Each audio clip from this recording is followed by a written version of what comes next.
everyone. Yesterday I chatted with Melinda of Springdale Flower Farm. This was such a great chat, and it is a perfect video for you if you are someone who is growing in a small space. Melinda grows on about 800 square feet. She is planning to expand, but in her first year, and what we're going to talk about, she achieved so much in this 800 square foot space. She is also a full-time teacher. She does explain that she has some summer administrative duties, but similar to me, she doesn't want to quit her full-time job. And I think that this video really exemplifies how someone can run a profitable and a fulfilling side hustle of flower farming while maintaining their full-time job. I was personally really inspired hearing Melinda. There are so many things to talk about or to take away from this video, but if I had to summarize, there are a few things. One, lately I've been saying that there is a market for flowers at various price points anywhere in the country, and it might look different for each person depending on the sales venue. For example, one person could probably fetch $25 for a bouquet at a farmer's market, but that same bouquet may only fetch $10 at a separate farmer's market. But it doesn't mean that people who are willing to pay $25 for a bouquet at that $10 market don't exist. They just exist elsewhere and they're not going to the farmer's market. Melinda has concrete examples of finding a profitable sales outlet in the greater Boston area that has really made her first year super successful. I would say that by all accounts, her first year is even more successful than my second year because I am cobbling together various sales channels in order to make a similar amount of revenue as she is through just one sales channel. And she talks about how there have been failures in other sales channels, but finding that right sales channel has been crucial. The second thing I want to highlight is that Melinda has done a lot of advocating upon herself. She talks about negotiating for better terms after initial trial run. This stuff is really, really important. I think it's really important for us to advocate for our flowers, for us to make sure that if we feel like we are being undervalued, that we do something about it. And no one loves having these conversations. So Melinda talks about how she gets over this hurdle. And the last thing that I want to highlight is that we obviously don't start off with a lot of money. There's a lot of inputs that go into flower farming. So Melinda talks about how she ends up bartering for either flowers or for services to get or gain an additional skill set, such as making a bridal bouquet or whatever else it is. She's done this multiple times, and she shares good examples of how she didn't have to pay to get something in return. So I'm gonna shut up right now. I'm gonna put up here some timestamps of important sections because this is a pretty long interview. It's a little bit over an hour. I think having the context for how she started and all that stuff is really important, but if you're crunched on time, here's the timestamps, and I hope you enjoy this video. Hey, Melinda, welcome to my YouTube channel. You are my third interviewee, and I'm so excited to have you on because you are a first-year cut flower farmer. You've been putting a lot into your farm. You guys basically had to start from scratch. And on Instagram, it looks like you're moving stems and killing it. So I wanted to talk to you about just what you've done, your experiences selling. Hopefully other people can get inspired by you, and hopefully they can also learn from what you've done. So let's start from the basics. Tell everyone a little bit about yourself, what you do for a living since you're a part-time flower farmer, and how did you get into flower farming? Oh man, Jesse, I'm so flattered. I feel like that was a lot of compliments. um, and yeah, it is my first year of flower farming. It's been quite a journey. So to give some background, my name is Melinda. I am a full-time high school math teacher, and I'm also a dean. So I'm also an administrator. Sometimes people hear teacher and they're like, oh, this person has a free summer. I actually do have to do some work over the summer, especially some admin and prep work for orientation for the kiddos, but just programming in general. So my summer is not totally off from my full-time job. It is less though. So I just wanted to acknowledge that. But yeah, so I got into flower farming when my now husband and I were looking for wedding flowers. And so last year around, actually, I don't know if it was around this it was probably around this time. We were trying to figure out, my husband Ben and I were trying to figure out where we wanted to get married and what kind of wedding we wanted to do. Honestly, at first we wanted to elope, but our families were like, nope, we want a party. So we decided to do as small but big of a thing that we could do. And one of the things that was really important to me was flowers. But I didn't want to source, I wanted to source the flowers locally. So basically, I learned that most florists, they ship in their flowers, and that leaves a huge carbon footprint. And that just didn't sit right with me. So instead, we started looking for local flower farms.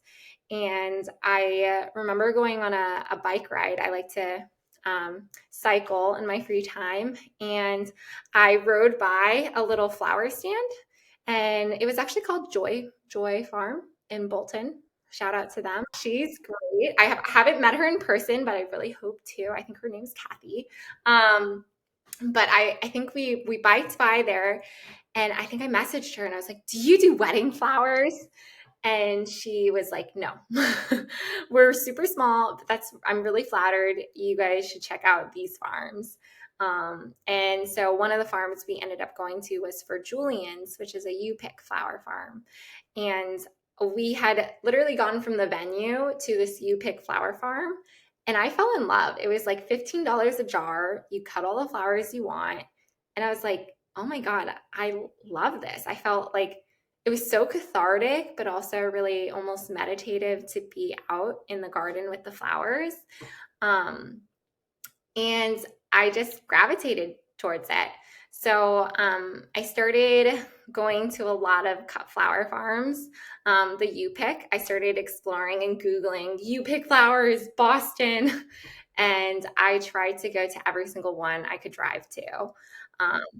I became totally obsessed, and I was like, Ben, I think we can grow our flowers for our wedding. And he was like, Melinda, you said you wanted no stress for our wedding. I don't think you should do it. And I was like, I really want to do it. So we decided to compromise. We said I would try, but if not, we would reach out to a flower farmer to help us do our wedding, which we ended up using Bellbrook Farm in not Western Mass, Central Mass. Emily Day, she was amazing. So yeah, that was kind of how I dove into flowers. In the fall, I started going every day after school, like not every day, sorry, once a week after school.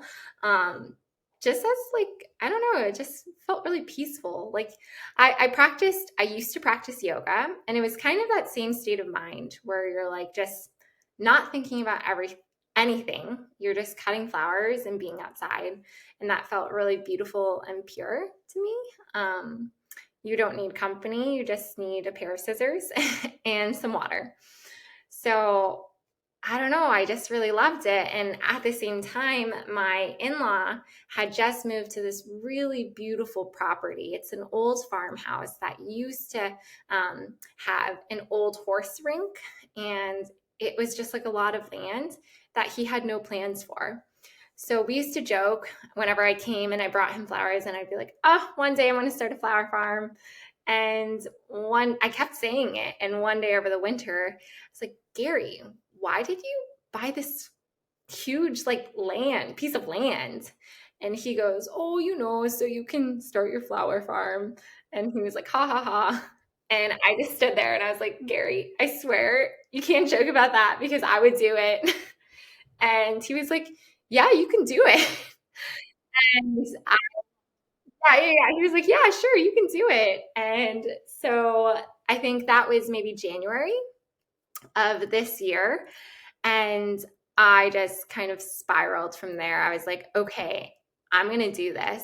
So I started reading everything and listening to podcasts, and mostly listening to podcasts because that was the easiest when I was commuting. But I just dove in. I joined the Yankee Dahlia Society and met some folks there. Someone who helped us cut a tree in our yard, he connected me with a farmer down the street, Chris Yoder, who has been amazing. and just like the farming community in general is awesome. I think that like people are so welcoming and they just want to help one another, and it doesn't feel like a competition ever, even if you're talking with other flower farmers. It's all about support. Um, and I think that's something that I really love. And I haven't found in many other communities. I think the only other community is like my husband and I are really big rock climbers, and we found that there. But like this community feels so rare. Um, so I hope that answered your question. That's Yeah, I mean, I would totally agree with you on the community piece, but what's crazy is that you went from basically, it sounds like very little knowledge of flowers at this time last year, and then you started going to farms, and then January you started literally studying, and then we're like 8 months after, or 9 months now after January, and you obviously are growing flowers and selling them. So tell us a little bit about this property that your yeah. father-in-law has. Yeah, so it's a beautiful house. And just want to say before, like this time last year, I didn't know what a zinnia was. I had no idea how to pronounce dahlia. I still don't know if I'm pronouncing it correctly. No idea what a Lizzie Ann. No tomato. Yeah, and I thought the only type of tulips that existed were like those single tulips. So my mind was completely blown in the last few months. Um, but yeah, so this property, it's in Dover, Massachusetts, and it's about 30 acres of land. It is not all cleared. So most of it is actually woods and a lot of it is wetland.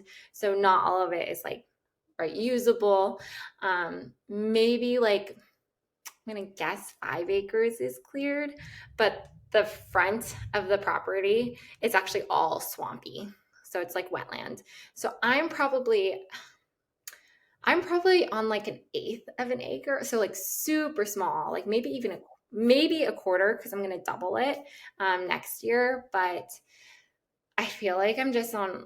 I should have done the math before this, but I have 20 raised beds that we had built. We had upcycled these old cedar fences that we found actually in the woods.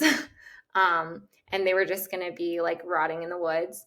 And we upcycled them and built 20 beds that are 4 by 10. So, and then those I'll talk about like why we ended up using raised beds later, but next year I'm hoping to not do raised beds, which is, I know you're switching, Jesse, to raised beds, but honestly, I think because in the spring when I was building them during the school year, it was so exhausting for me. No, I But can get that. I can get that. Yeah. it was great because the wood is free. It was cedar, so not treated. And you actually, like, for anyone listening, you could just go on Facebook and just look up old cedar fences. People just are giving them away because what happens with the cedar fences is the part that touches the ground, it rots because it gets wet. And all you have to do is cut it because the rest of the wood is normally good. You just cut the bottom, and then we separated the pieces to make the raised beds, and that saves you so much money on just raised beds and wood. Um, so a lot of How high are the raised beds that you guys did? we're about a foot, so Okay. it's 11 inches to be exact. I think ideally it's around a foot. Maybe it's even like six inches to a foot. I think some people do larger because like you do have to bend over. Some people want them higher, but honestly, we were just counting how many like fence panels we had, and I was like, how many do I want? And I just divided it to try to like divvy up. And so I was like, I think, I actually said we were going to do 16, and then I was like, oh, we have extra. I think we should do 4 more. So each one you said was 4 by 10, so it's like 40 square feet per bed.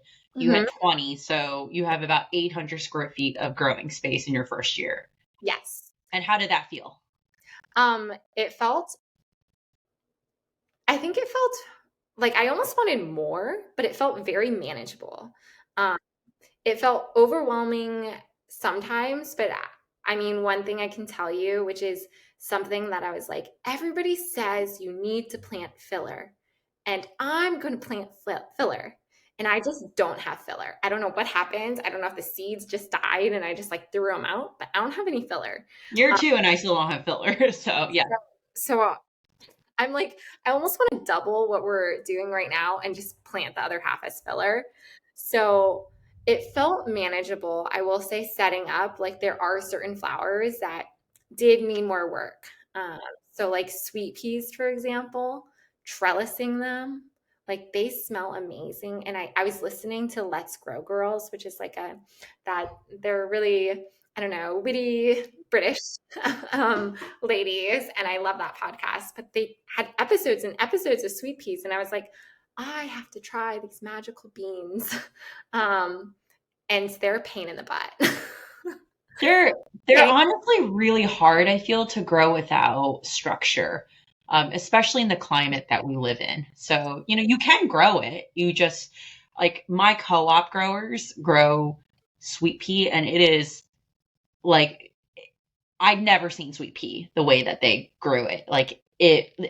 And it lasted forever when they grew it in terms of the weeks that they got in terms of harvest. And I was like, there's no way that I could do this outside. So I'm not even going to bother, like, yeah.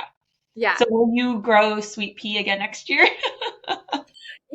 I actually ordered some from Johnny's Seeds. I'm really bad at like going online and like clicking, and I'm like, ooh, that looks pretty. I'm gonna put that in my cart. Ooh, like 5% off and free shipping. I just need $50 more. Easy.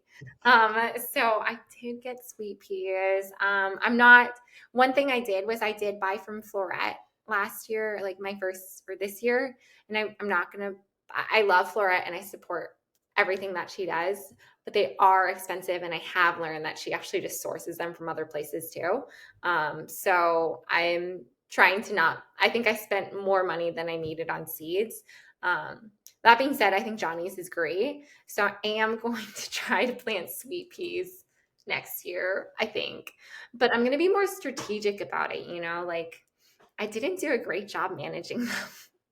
They got super tangled, and yeah, my trellis wasn't very strong. So I mean, you live and you learn, right? So I think that's totally fine. So, okay, so let's go back to your raised beds. You built them. How long did it take for you to set up everything? yeah, so okay, to the physical structures, so I'm really lucky that my husband was able to help me too after work. I would get home from work. Sometimes I would do stuff before work too. I would say probably a month and a half we finished them. Like, there was 1 week where we built 6 because I was so like, we need to get this done. But in general, like, it probably took us a month of like after work hours. We don't like to work too late, especially because we use a sawzall and it's kind of loud. So we were trying to be super mindful of neighbors. So we would work until 8 normally. Some days we worked later and I would just like go inside. There is a barn structure on the property. So we would go in there, but it still doesn't muffle the sound. So I was just mostly really conscious, trying to be really conscious about the neighbors. So I would say a month for that. Yeah. Getting the soil, we couldn't get the soil until, oh gosh, maybe we got it delivered in March, late March, but figuring out the soil was a huge crux. I thought about it for a really long time because I have read about no-till, and that was the goal. I was like, we can just, we can re-nourish this land and make it better. But so the piece of land we planted on, it's pure sand. It's like pure sand. And every farmer, like local farmer that I talked to that I would like invite to the property, check out the space, they were like, don't plant this year. Just don't. Just work on soil health. And I have zero patience. So I'm like, I don't even know if I'm going to like this. I can't wait. Invest 2 years into this. Like, I need to try this year. And if I hate it, I won't do it again. But I can't just wait 2 years. It's ridiculous. So I think I like investing in soil health would have been beneficial. But that took a lot of mind space and a lot of research in trying to figure out, should I do raised beds or not? Ultimately, I ended up doing it because I did do a soil test, and it was like really nothing. It was nothing. It was pure sand. So But that was, I think, a really good act on your part in terms of getting people out, people who have experience to kind of give them or give you their opinion. So I think that's a step that a lot of people would have probably skipped or not thought about. And it really speaks to you doing your homework ahead of time and visiting farms and making those connections. Mhm. Yeah, I think some advice I would give to like anyone thinking about getting into flower farming is like reach out to folks. I mean, that's how I met you, Jesse, was I found you on Instagram, and I found you on YouTube, and I was like, this person's amazing. I'm going to message her and see if she wants to chat on Zoom. And you were so nice. And I remember our first call, I was like at a birthday celebration at a rock climbing gym. And I was like, this person, this total stranger is so nice. And I just met her on Zoom. But I would say, like, if you're thinking about getting into flower farming, like, definitely reach out to folks because they're more than happy to. Like, I went to a random farmer, like, not flower farming, but like farmers meetup, and I met so many folks, and they were so happy to just give me advice on, soil health, but also just like irrigation systems, which we did not set up this year. But yeah, and just like fencing, like deer fencing. And I know I asked you a lot of those questions. I also talked to florists. So I would say just talk to people. Like it feels really scary when you're doing it. And I had to give myself a pep talk every time I did. I was like, Melinda, you can do this. Just talk to a stranger. You can do this. But it's so worth it. People are amazing, especially when you just like ask. Yeah. No, I definitely agree with that. You have to get a little bit out of your comfort zone, but once you get out of it, then you make friends, like it's Yeah. pretty cool actually. Yeah. So what flowers did you end up growing? Any of your favorites that Right. that you ended up growing? Yeah. So I grew way too many actually. So I was so excited about all the flowers that I have hundreds, like thousands of seeds, like unused right now. Oh yeah, that's very common. But Yeah. I would be like, ooh, this is pretty. And I would soil block. I learned about soil blocking, and I would soil block, and I'd plant like 80. And then I would soil Where do I put more. these? And I would do another 80. And then I was like watering them, and I ended up killing like a lot. Like, and I'm not using a ton. Like I had a Well, ton. yeah, because you don't have space for that. I didn't have space. I don't know. I was just so excited to like soil block. Um, so I had a ton of yarrow that I really wish I planted that I did not. Did you plant any of the yarrow? I did plant Okay, some, good. but I should have planted like I did half of a bed, and Okay. really should have done like a whole Whole bed. bed. I mean, look, like you can never have enough yarrow. Oh my Like God. we joke at our co-op that one of us could just start a yarrow farm and like we could just sell that and do well with it, right? But yarrow is one of those things where it feels deer resistant, so it just feels like it's like really it's like real estate that you're taking up in the beds potentially, right? So maybe you should transplant them. Yeah. Yeah, I know. And it actually grows native up here too. And so I find it in fields. So I will say the front half of this property, which is like swampy fields, that is where I get all of my filler. It's literally just You get goldenrod from there, right? so much goldenrod. It's insane. My brother-in-law was like telling me this morning, actually, like, because he was gonna mow it, and I was like, "Don't mow it." I need it. And I was like, "You're stealing from the bees, but also don't mow it. I need it." But we do have yarrow growing native, so I would like forage for some. Um, but yeah, so favorite flowers. Okay. Zinnias, I hated when I first when I went to cut flower farms. I hated because I didn't know what it was at the time, but it was the powdery mildew. At the flower farms I was going to, I was like, these flowers are black and spot, like their leaves are black. body, and like I don't know why, and I think they're kind of gross, but everyone talks about zinnias. So I didn't know at the time that it was powdery mildew. Um, but that's what it was. But because I listened to so many podcasts and they're like, zinnias are amazing, I planted zinnias. And I wish I planted more. They are amazing. Really? Yes. And I had almost zero powdery mildew this year. Well, what kind did you grow? Okay. I wish I could tell you because I've killed so many.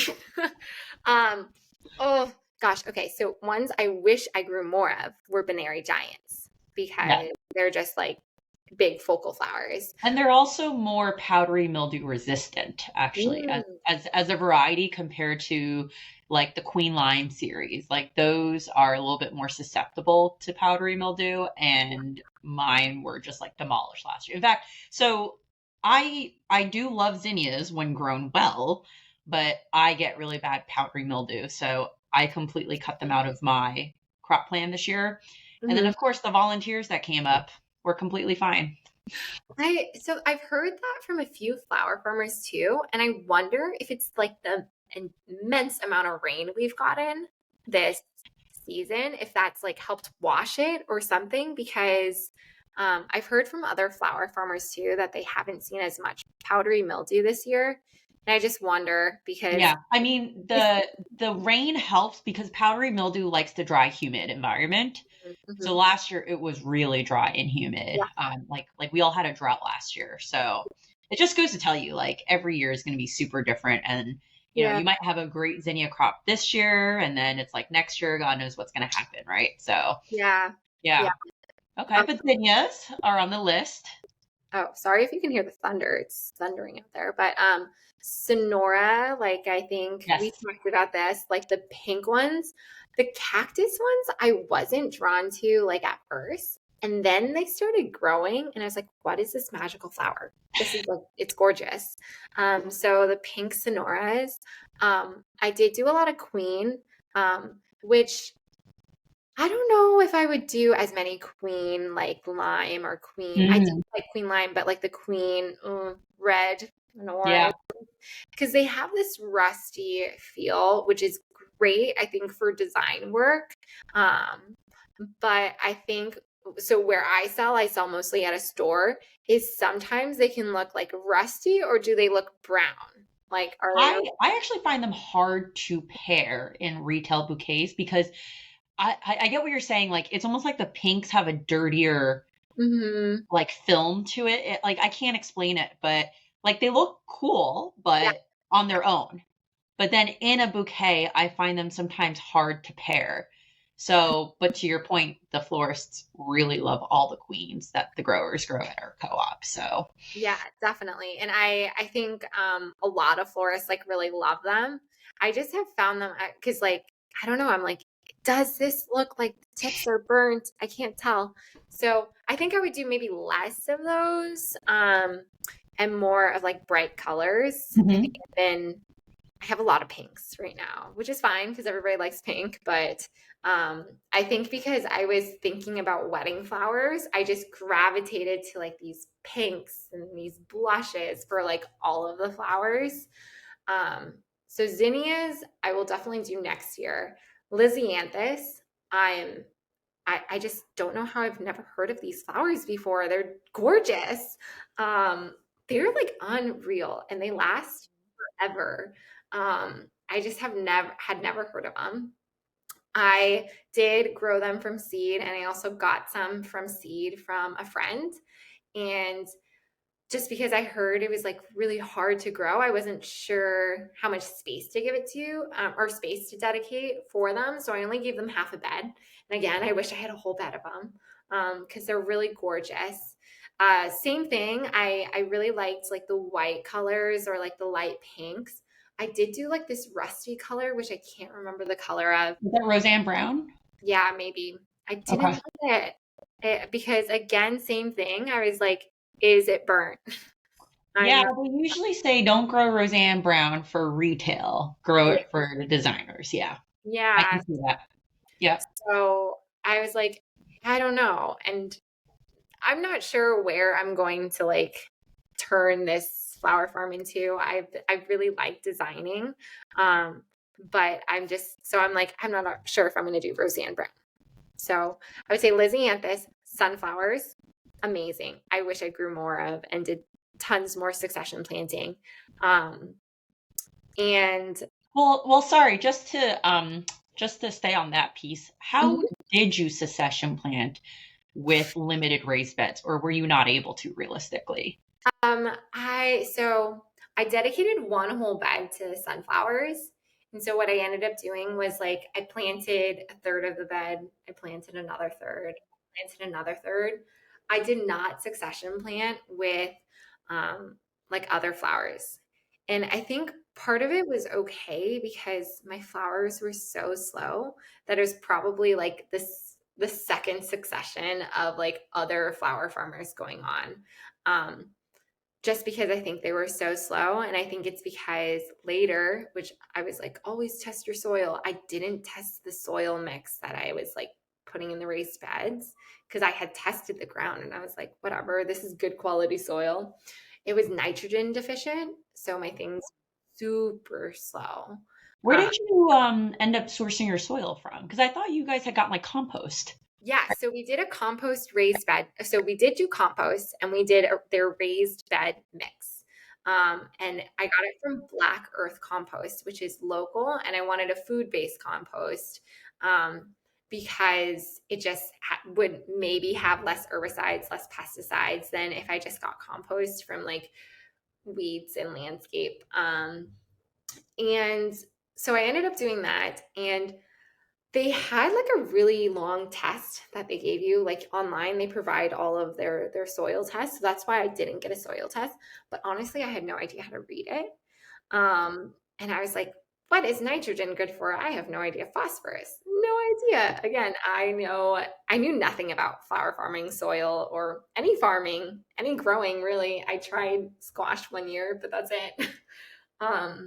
So one thing I think would have been way more helpful is if I tested the soil and educated myself on like what the things were and like how they contributed to like the growth of your things.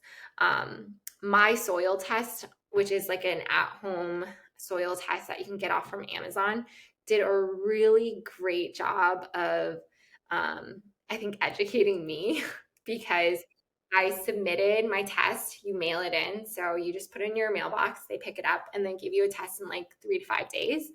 And then they send you like a report and they say, like, this is what you're deficient in, and this is what you need to do. This is what it does. And it was like so easy to read versus like when I submitted my soil test to UMass Amherst. It's like a lab report. Yeah. Yeah. So, yeah, I would recommend doing something like that just because it's like really easy to understand.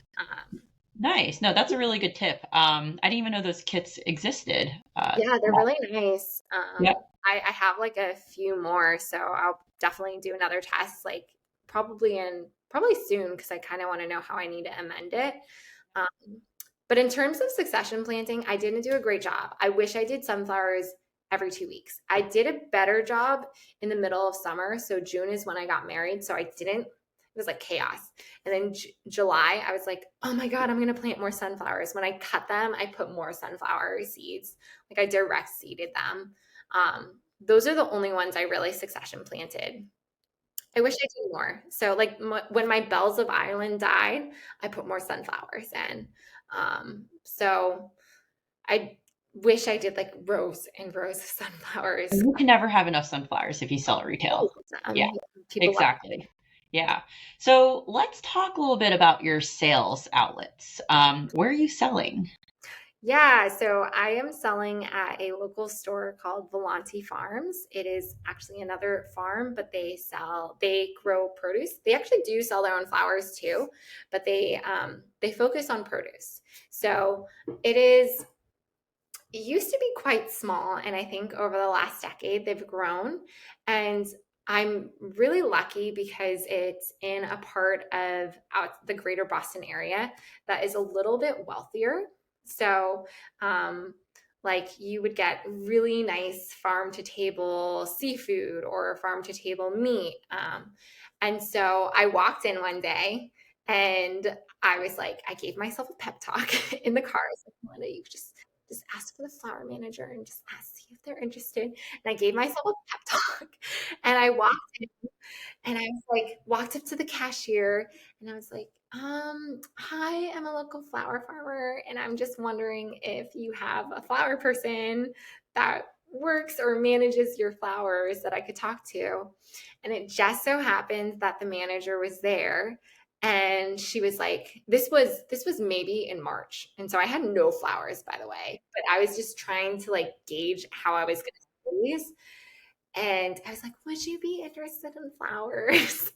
And she was like, what? That's amazing. Yes. And she was so psyched.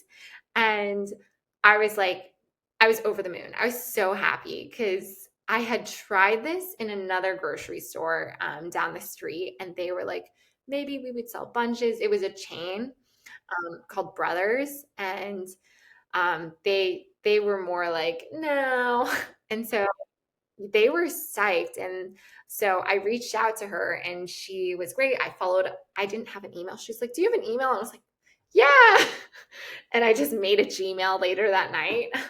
I also didn't know what to call the farm. So it was really kind of funny. Wait, so Um, you made up the name on the spot? I think maybe I made it that week, but she was like, yeah, do you have like an email? I didn't have an email. I was yes. I was like, Well, I'm gonna run back to my car and sign let up for it. let me take down your email and I'll email you. So kind of just fake it till you make it, to be honest.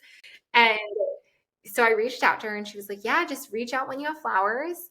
And I was like, great, I'll have tulips. The tulips, by the way, that I tried to grow, I did not have a great success with. Like, I heard that it was a really hard year for tulips in general because we had some wonky weather. But like, I think I lost most of my tulips and ranunculus. I think I drowned them. They were like rotted bulbs. But Well, the context is also you had them in crates. I have So, rates. yeah, they were not like in the ground and protected from that. Like, so it's more subjected to that variability in the weather. Yeah. Yes. So when I was talking to the manager over there, I was like, I'll have tulips, which I didn't end up selling tulips there. But in July, I was like, oh, shoot, everything's blooming. I reached out to her hoping that she didn't forget me. And she was like, oh my gosh, absolutely, come in. I met one of the co-owners of the farm and we worked out a deal.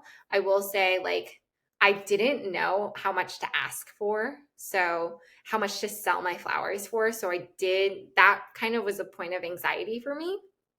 Um, and so at first I was selling like per bunch and I was like maybe $12 for like a little bouquet.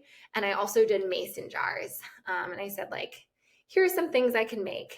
And the owner was like, okay, well, we have our own bouquets. And so we wouldn't want to sell something that competes with our own product.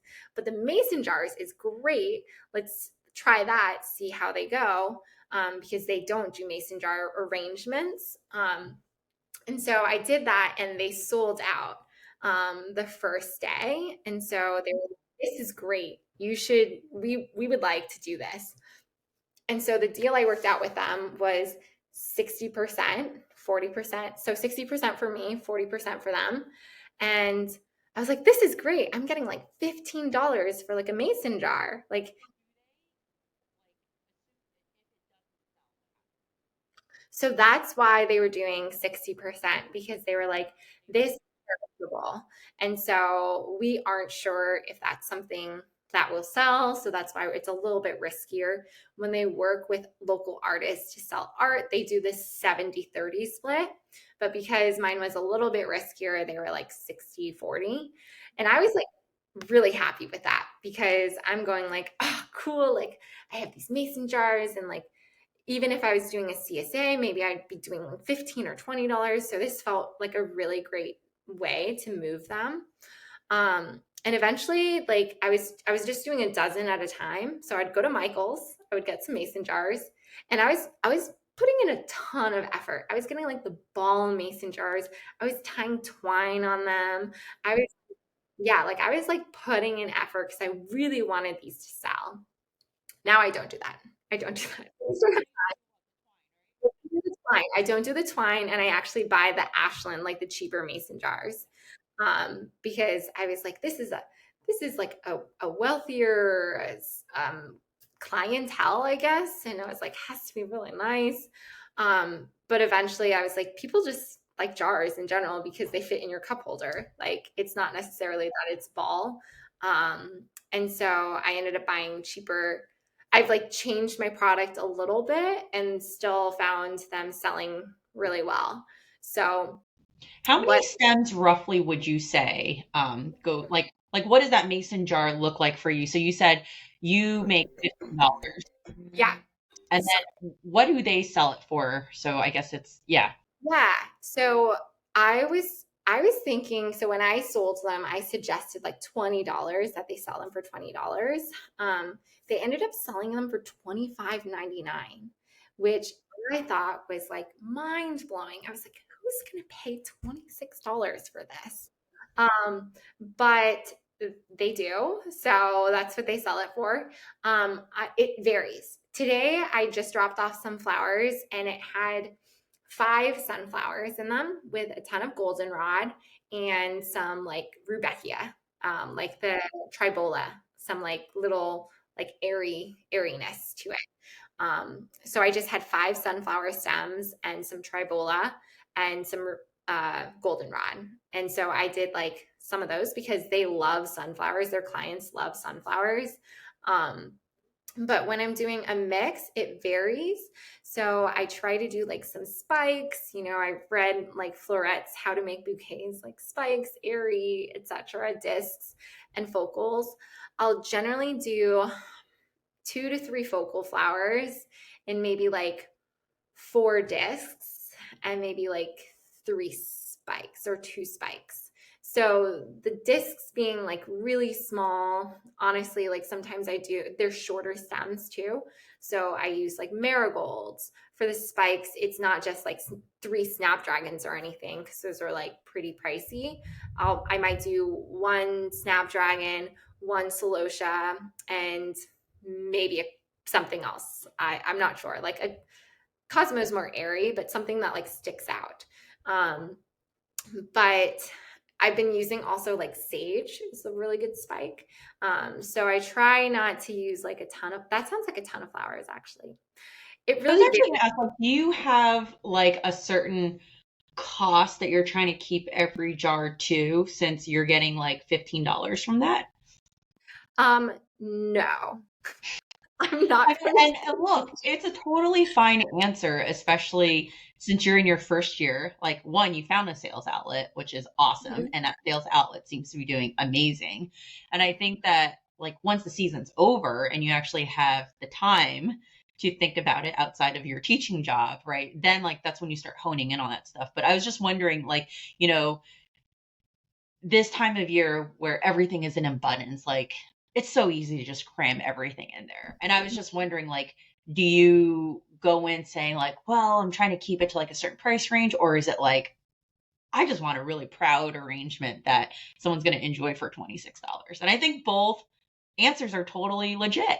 Yeah, totally. I think I would gravitate to the latter because I'm like, I want to make sure one that they're selling because I remember that there was one week where my husband and I went on a climbing trip to Squamish out in Canada.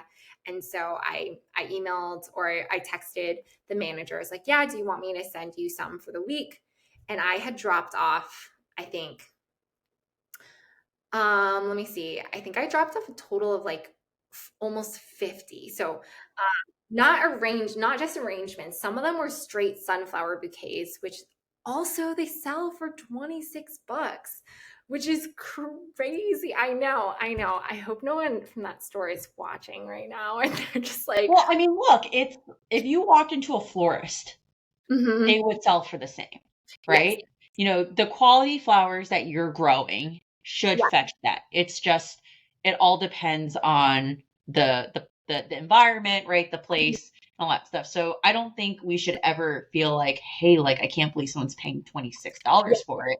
It's more most of the time when people aren't paying $26 for it, we're being undervalued, right? Like I just want to make sure people understand that, right? So Yes, absolutely. And I think it's more of like, I think it's more of like awe from my point of like standpoint, because me as a single person, I would not be able to do that. Like I would not be able to like post on my Instagram, like this is, I have 15 jars for $26. Like DM me if you want one. I just don't have like the customer base to be able to do that. And I think that's why this partnership is so valuable to me, because this store is just amazing. They have like great traffic that comes through.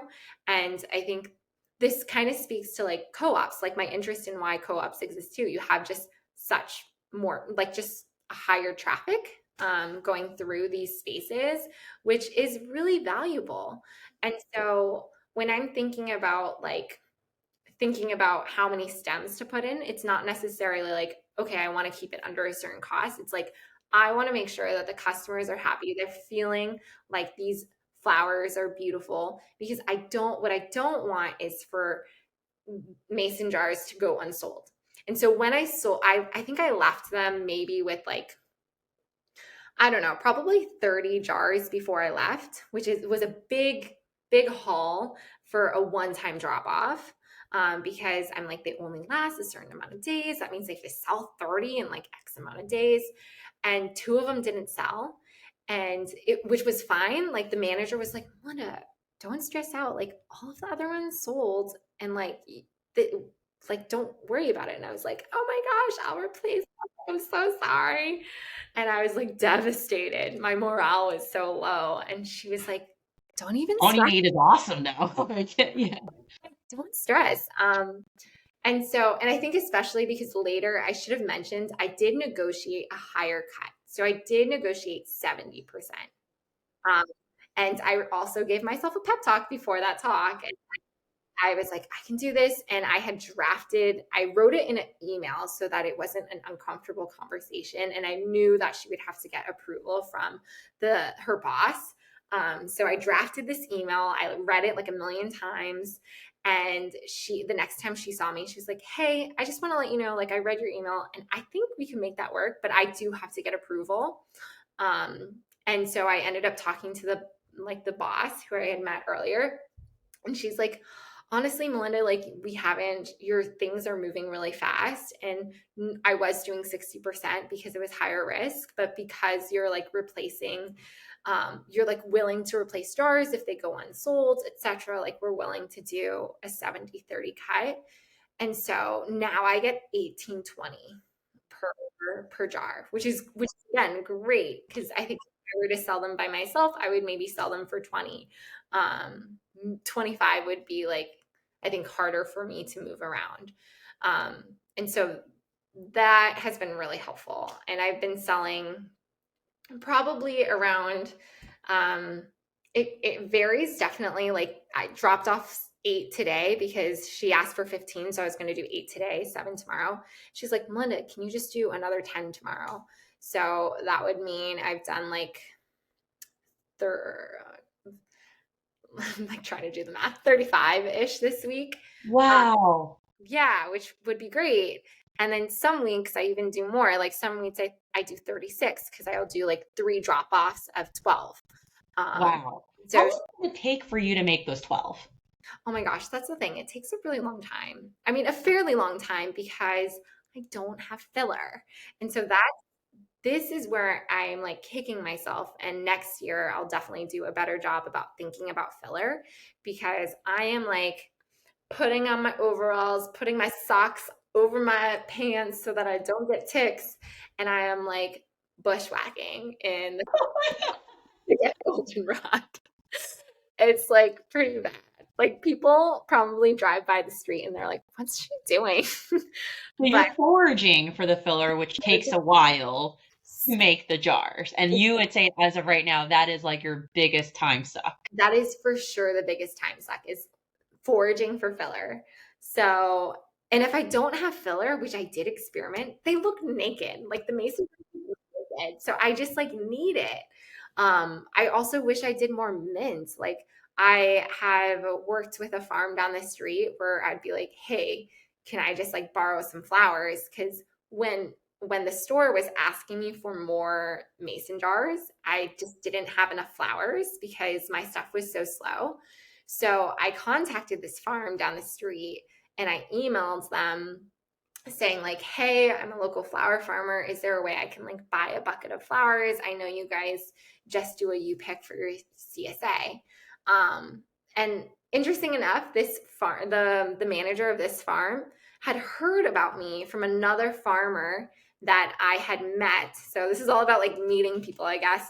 But he was like, oh, the other farmer told me about you. And like, I'd be willing to work out a barter system. If you make us like maybe some bouquets, like you can just cut flowers and take them. And that was really nice. And so I started doing that. Harvesting though, it does take a lot of work. So I do have to think about like, is it worth it? So I was harvesting like all their mint though. I was like, because it was just growing like a weed. I was like, Tim, are you using this? And he'd be like, no, you can just cut it. It's just a weed. And I would just cut a bunch of mint and use that as filler. Um, and a So ton of then, like, so I guess, yeah, like for like the last 2 months, like, how many jars are you sending to Volante on a weekly basis? probably like I'm gonna say an average of 30 to 40. Maybe maybe 30 to 40. Maybe like let's go with like 36 maybe. Wow, that's awesome because that's not your only sales outlet. Yeah, but that's like my primary sales Yeah. outlet. Okay. Yes. Yes. That is, I would say like I have tried other outlets that have mixed success, but yeah, I use them. Wow.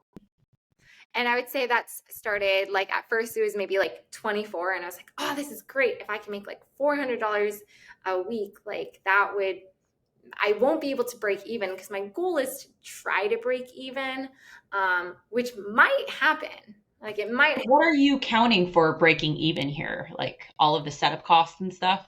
Yeah, so setup costs and like seeds, and which again, I'm not great at tracking my expenses, but I'm gonna say like all in all, maybe $10,000 or less. I mean, that sounds reasonable. That's just a couple thousand under what my first year was, but I also had a deer fence too. So Yeah, yeah. the our deer protection is really just like it was flagging tape for a while, just like wrapped around poles. And I would say like deers are definitely an issue where I live. We see deers all the time.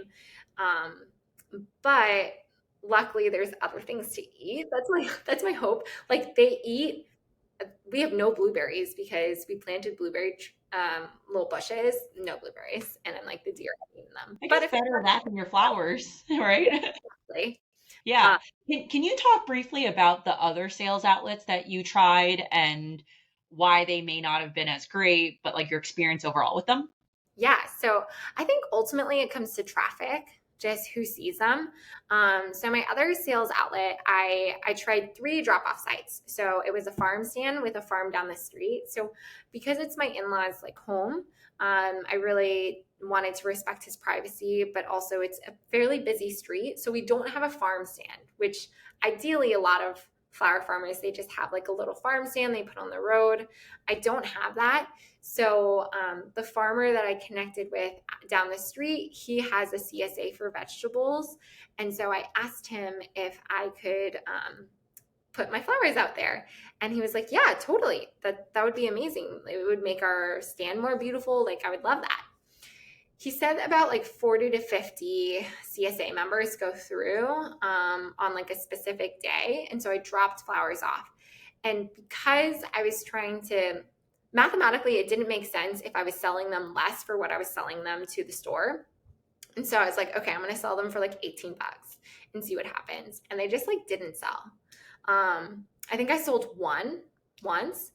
And I also posted on a Facebook group in this neighborhood, and I was like, hey, I have flowers. I think I got like two flower arrangement orders from that. And from friends and coworkers, they started figuring out, like, especially at school, they started figuring out like I'm flower farming, so they'll order bouquets. So part of it is just like word of mouth, part of it's social media, and another part, like, this one was really strange, but it was my husband's like old classmate's daughter found my Instagram, sent it to her mom. Her mom was the realtor for this house and the one selling the house. And she reached out to me and she was like, hey, this is amazing you're doing this. And she actually reached out about a wedding that I'm going to do, which is, but it's like very small wedding. But I am going to, she asked about this wedding. She was like, hey, I told my friends that I would cover it's basically her goddaughter that's getting married. And she was like, I would love to like cover the flowers. Would you be able to do them? She wants really simple and she just wants like bud vases. And so I talked to the mother of the bride and she was like, yeah, we would love like bud faces. And I was like, no problem. I could do those. Like bud faces, no problem. Like Queen's Anne's lace and like some whites and blues. Um, and so then she's like, oh, and we actually would like a bridal bouquet, a pocket boutonniere, and maybe like 3 larger arrangements. And then I was Like starting to get bigger. like, oh, can I do it? And there's this florist who is amazing. Her name's Nikki from Pepper and Fern. And she has beautiful work. And I reached out to her early on when I was starting the flower farm, and we had coffee. And then I reached out to her again. I was like, hey, would you be interested in teaching me how to make a bridal bouquet?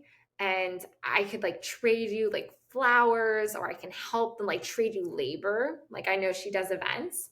And so what we ended up working out is she's actually tomorrow, she's going to help teach me how to make like bridal bouquets and like different types of arrangements. And in exchange, I'm going to help her with like a wedding event, which is, yeah, exactly. So like I'm super excited about like that barter, I guess. Um, but again, that was like word of mouth and social media. And my social media following is pretty small. It's like under 300, but it's still really nice to like document what I'm doing and like share even with like this small community, because it's not really like the number of followers that matters. And I know that this is something that you talked about too, is like it's the quality of followers. So like the engagement you're getting from your followers and like the loyalty too. And I think like even though I have a small number, like the people who are following like really care and are super interested in the flowers that we're growing here. So yeah, so I would say like besides selling at the store, I try to CSA, which I think I have 2 subscriptions, which is great. Like it's a start. One is a coworker, one is someone who just moved to the neighborhood and found, I think, my post on Facebook.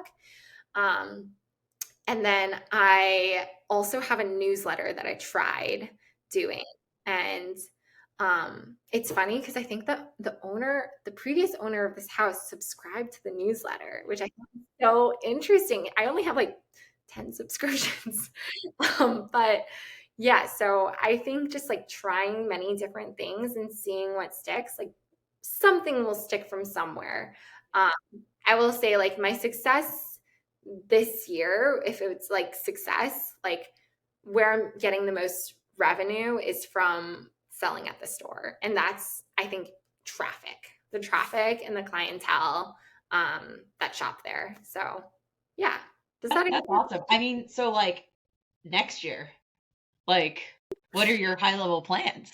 Yeah. So I actually reached out to the store again, and I haven't heard back because I realized that it's also not an advantage to be so dependent on selling through a store, because like what happens if they're like, oh, actually we're just going to do this ourselves next year. And I think that would put me in a really vulnerable space. So I emailed them to just see like, hey, I've really appreciated this partnership. I'm planning for next year and I'm increasing like how much I'm planting. But even if it's not like a huge, like a yes, we're committed for you to sell with us, like, do you think it's possible that I will be or probable that I could be selling with you all next year? And I think that's more for peace of mind for me. That being said, I don't want to be completely dependent on them. So I'm curious, like, how I'm going to grow, I'm not sure.